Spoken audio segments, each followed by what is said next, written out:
Welcome to the Old Mill, a Toronto tradition since 1914. Nestled in the Humber Valley, the Old Mill has long been part of Canadian heritage.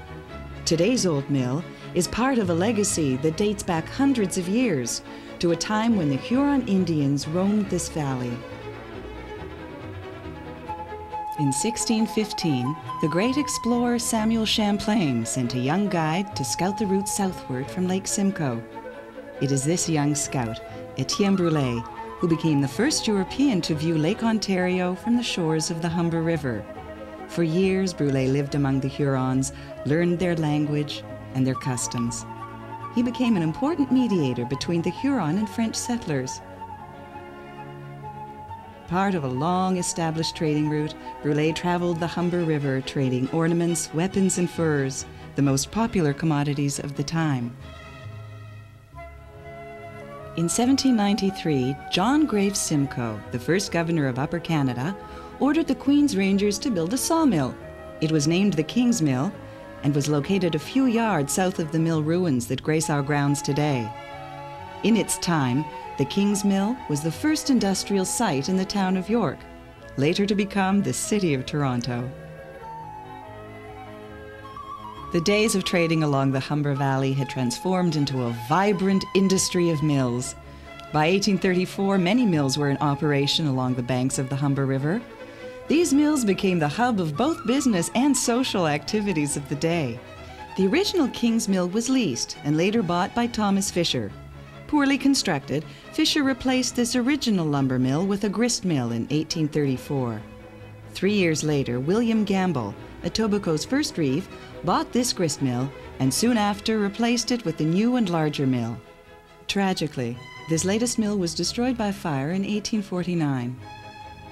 Not to be deterred, Gamble had a fourth mill constructed. The stone lumber and heavy beams for this mill came from the Humber Valley. The upper loft of the mill served as a storage area for apples. To prevent the apples from freezing during the frigid winter months, the loft was kept heated by a wood-burning stove.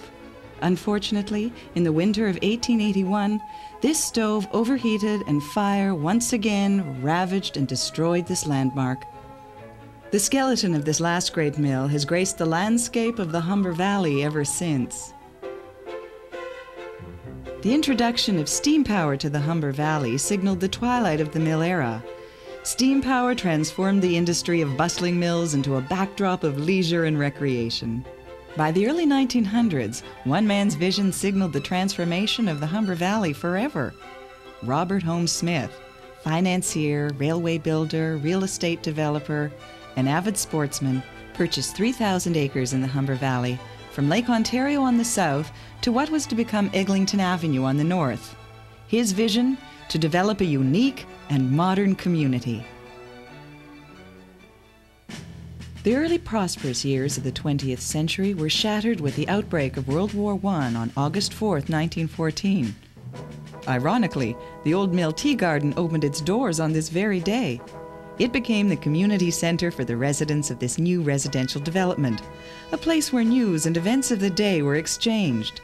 Smith's motto, "A little bit of England far from England," epitomized his objective to create a Toronto suburb of grace and tranquility through English Tudor architecture. During the war years, the original bridge adjacent to the Old Mill was washed out. It was a tribute to Smith's political connections and financial clout that a new bridge was quickly constructed in 1916, during the lean years of the war.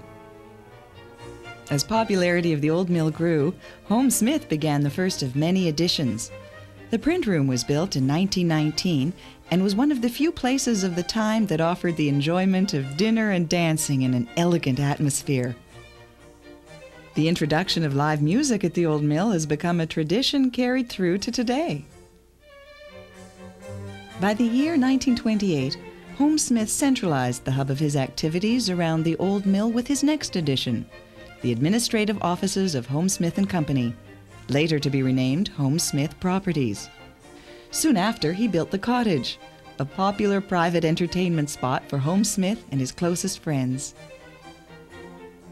In response to the ever-growing popularity of the Old Mill, design and construction of the dance hall and the garret room began. Homesmith paid great attention to carry over the familiar English Tudor architecture to these new structures. Who could have predicted that shortly thereafter, on October 25, 1929, the financial world was to suddenly collapse with the crash of the stock market? Even through the Depression years, the old mill continued to attract a regular clientele. By now, its reputation stretched well beyond the boundaries of the Humber Valley to include all of Canada. Group tours became a familiar sight, enjoying the established afternoon tea tradition. Homesmith continued to promote the old mill as the focal point of his development.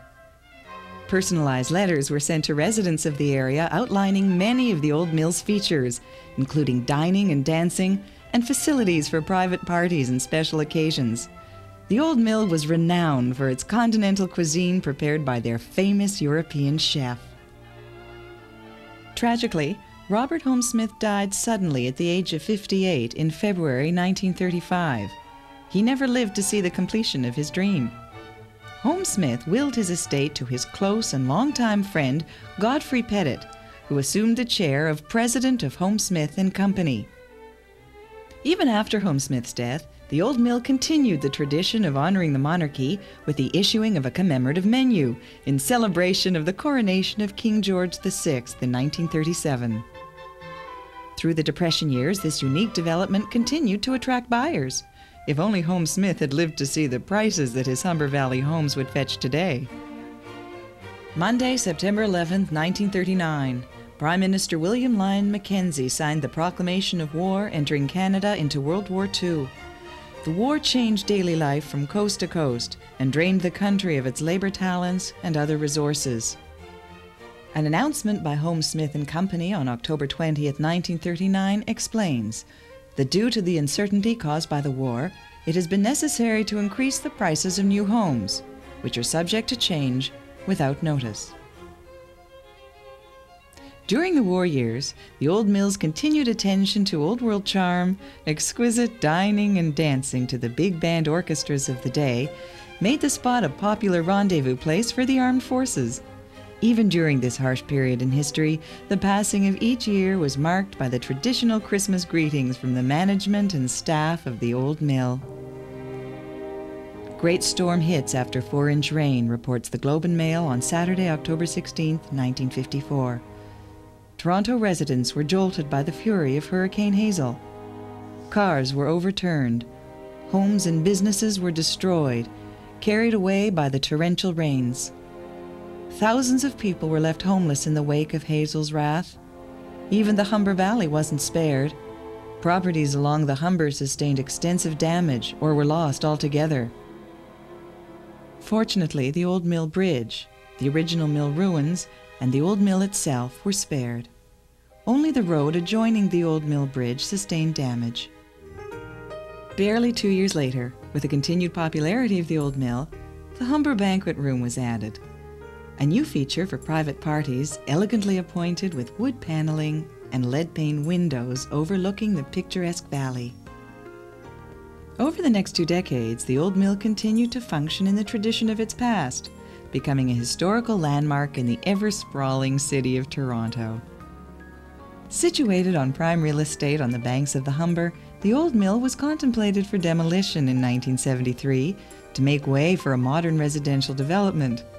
Fortunately, the old mill was spared from demolition by a longtime Etobicoke resident, William Hodgson. He closed the building for massive renovations.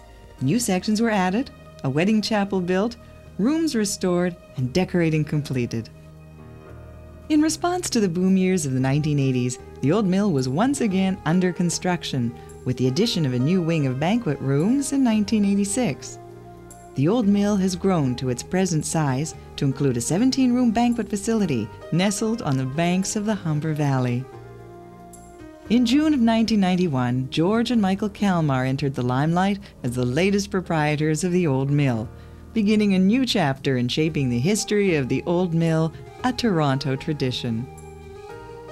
We invite you to enjoy the many traditions that the old mill has to offer, including an afternoon English tea, daily luncheon, dinner and dancing, our famous Sunday brunch, and Sunday family dinner buffet. Thank you for visiting with us today. We've enjoyed having you and are looking forward to seeing you again soon.